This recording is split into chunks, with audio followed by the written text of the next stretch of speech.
Welcome back. Still got some time for some phone calls. 412-575-2600 on the Bordas and Bordas hotline. Right now, let's go to my favorite Saturday night caller. It is Judy in Springdale. Good evening, Judy. Okay, now listen, I'm sorry about Duquesne. My grandson came to see me after the game to wish me a happy birthday, and we'll talk about Slippery Rock next week when they win. Okay, good deal. Good deal. You know, this is so weird watching you on TV and hearing something different.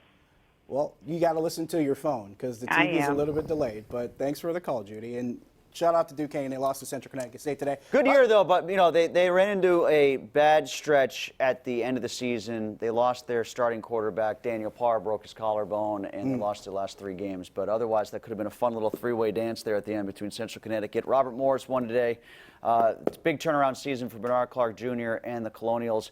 After going winless the last 2 years in conference play, they only had one conference defeat at the end of the season to Central Connecticut State, who ended up winning the whole thing. Yeah, they gave the Dukes a bruising. Duquesne won 7 straight against Robert Morris, so shout out to them for turning things around. But yeah, we're talking about one of the, by the way, one of the TV broadcast voices of the Dukes over here sitting next to me.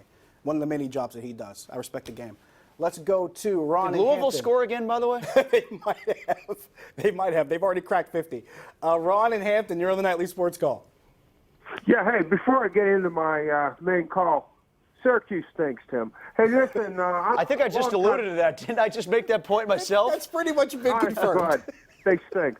I'm a Penn State fan, Penn State grad, long-time season ticket holder. I'll tell you what.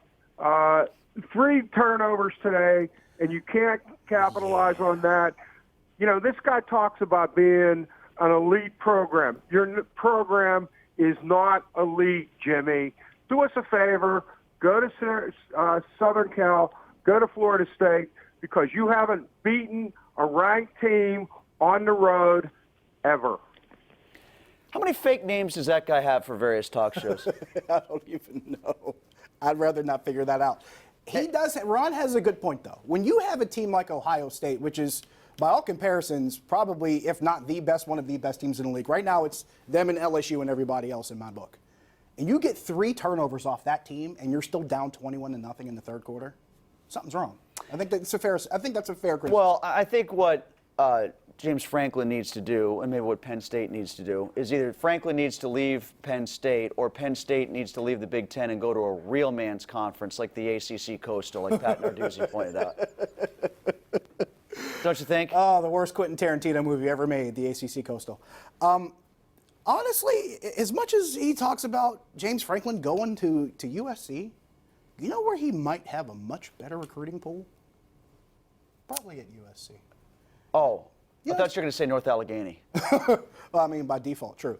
But, I mean, you know where else he's probably going to have a lot more resources to his advantage? Probably at USC, and maybe even an easier conference to win.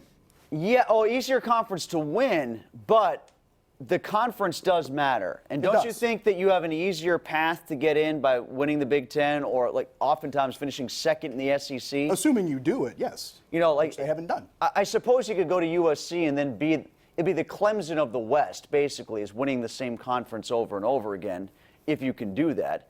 Right. And, you know, and emerge from the Pac-10. I was joking about the conference affiliation with the ACC, but, I mean, there's a little bit of truth in the joke, right? Yeah. There's definitely a lot of truth. You know, and that's how Clemson constantly finds them. I mean, they're a great program, too, and everything, but they rarely are threatened.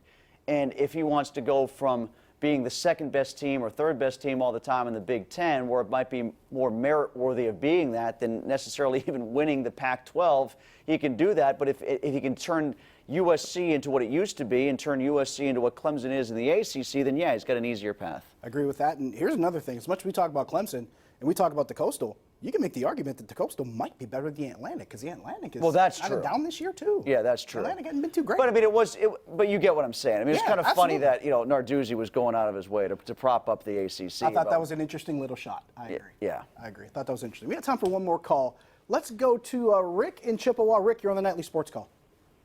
Hey, guys, I'm a season ticket holder to Nightly Sports Call. Could somebody tell me why Myles Garrett should have been flagged and why he wasn't? This entire scenario is bad for the game, bad for the NFL, the commissioner, and the refs. Your thoughts?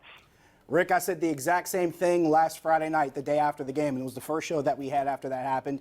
I said, if they actually are doing a better job of officiating this game, and you're calling Myles Garrett for driving Mason Rudolph into the ground, maybe most of this does not happen. But I'll also take it a step further.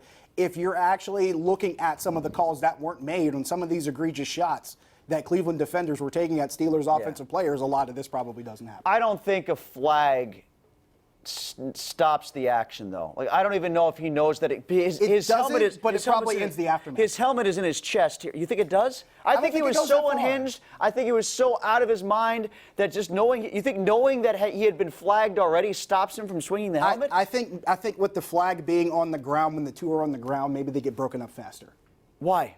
Just because sometimes hearing the whistle was sometimes the key indicator. Yeah, but they didn't blow. But they throw the flag. They don't blow the whistle to stop the play. Like the play continues. The play is over after that. I'm talking about when the play is whistled dead and there's flags on the ground and they see people standing over them. Maybe that breaks the whole thing up. Yeah, I don't. It's a big stretch, but it may be changing. I think he's so unhinged and lost touch with reality that the reality of a flag doesn't even register to him if he sees him. Because I don't think he even took the time to look to see if there was a flag. His helmet's in Rudolph's chest here, and they're on the ground tussling with one another. I don't even think he's cognizant of whether a flag has been thrown. Possibly. In the meantime, that is it for us. We're out of time. We're here for you 7 days a week on the. Did I just get fined $3,500 for touching you? You probably did. Okay. You'll get it taped into your locker. You get an envelope in your locker. He's Tim. I'm Josh Taylor. See you later.